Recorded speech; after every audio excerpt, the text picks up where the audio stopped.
Всем привет на моем канале. Я уже некоторое время назад делал видео о том, почему телевизоры, точнее подсветка вот таких вот телевизорах LED жидкокристаллических на светодиодах они идут, и бывают LCD панели, которые подсвечиваются лампами люминесцентными, но это уже старая технология. Сейчас больше применяется LED-технология, светодиодные матрицы, которые стоят вот там вот сзади, либо с двух сторон экрана, вот здесь и вот здесь, и подсвечивают, соответственно, изображение.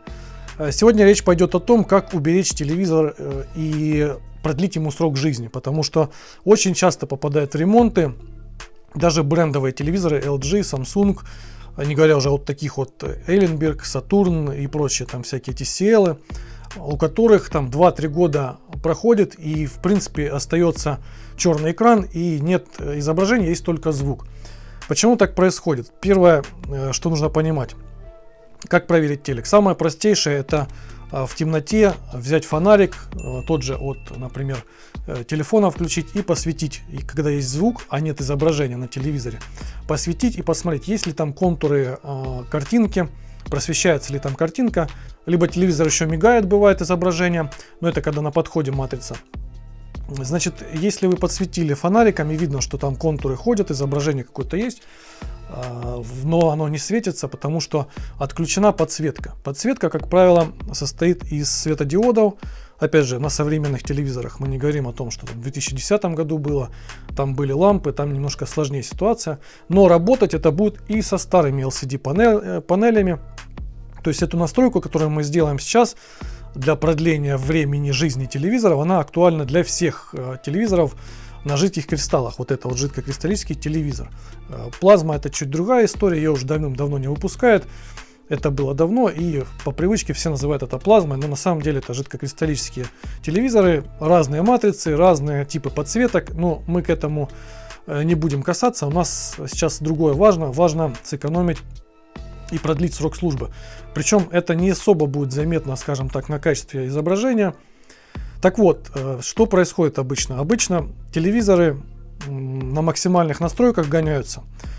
И если он не выключается, по сути, постоянно включен, либо используется очень много времени, ну, скажем так, по 10 часов в сутки маслается телевизор, не отключаясь, то светодиоды, которые находятся здесь, как правило, по 3 светодиода, и таких 3-4 линейки, они нагреваются, и если охлаждение плохое, но бывает, что и охлаждение хорошее, и если даже телек брендовый, один светодиодик может сгореть, и при этом подсветка уже, как правило, сначала такое черненькое пятнышко, потом сама линейка светодиодная выходит в защиту и отключается часть экрана подсветка, потому что ток, который проходит через светодиоды, сравнивается там по схеме. Ну, в общем, давайте без подробностей. В общем, когда сгорает светодиод, даже один в линейке, она уже работать нормально не будет, потому что телевизор проверяет ток, который проходит через светодиоды, и этот ток не соответствует номинальному,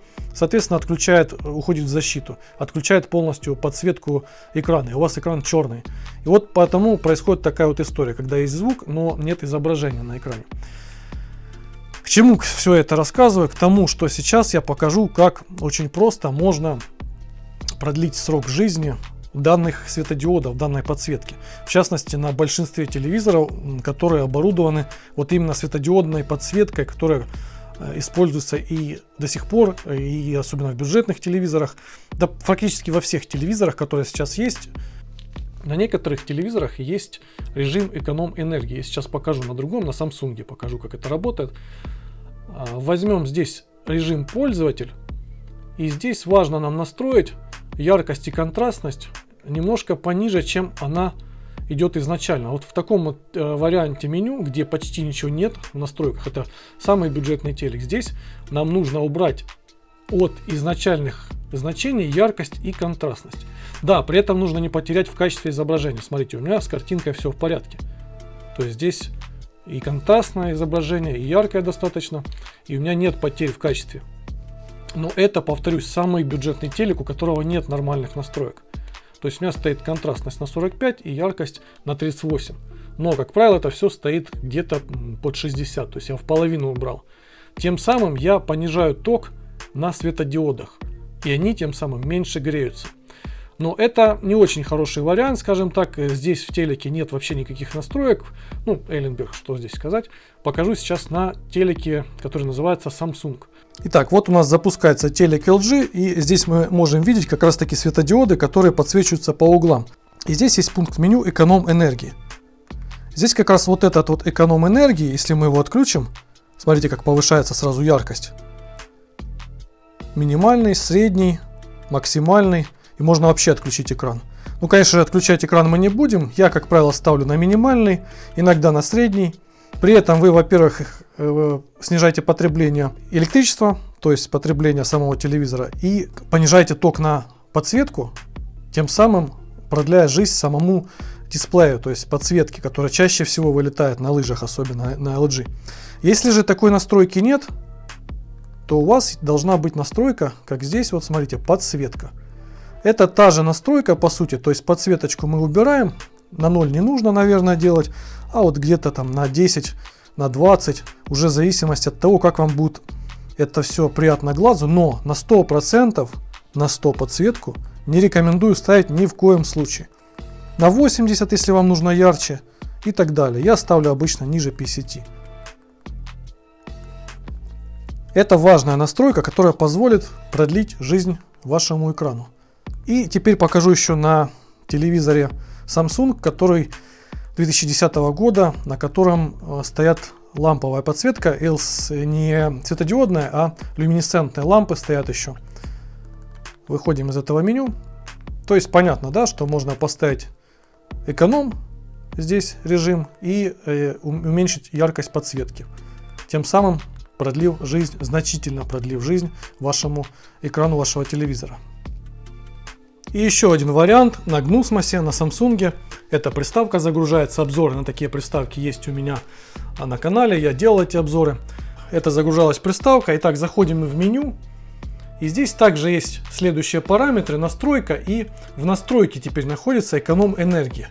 И вот он у меня стоит высокий. Если мы убираем его, как видим, яркость повышается при этом. Соответственно, подсветка работает ярче и ярче.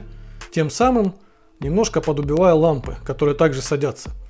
И второй вариант, если нет у вас такого пункта меню, смотрите, здесь есть еще подсветка, которую также можно убирать, но в режиме эконом среднем этот пункт меню, как видим, не работает, потому что и так включен экономный режим, и он идет по умолчанию, у нас убирает подсветку.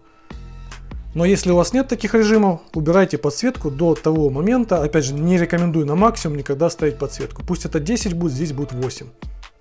Также по аналогии с LG 100, а мы ставили на 80. То есть убираем немножко подсветку в любом случае. И тем самым продлеваем жизнь также дисплею данного телевизора. Вот такое вот видео. Думаю, оно станет полезно вам.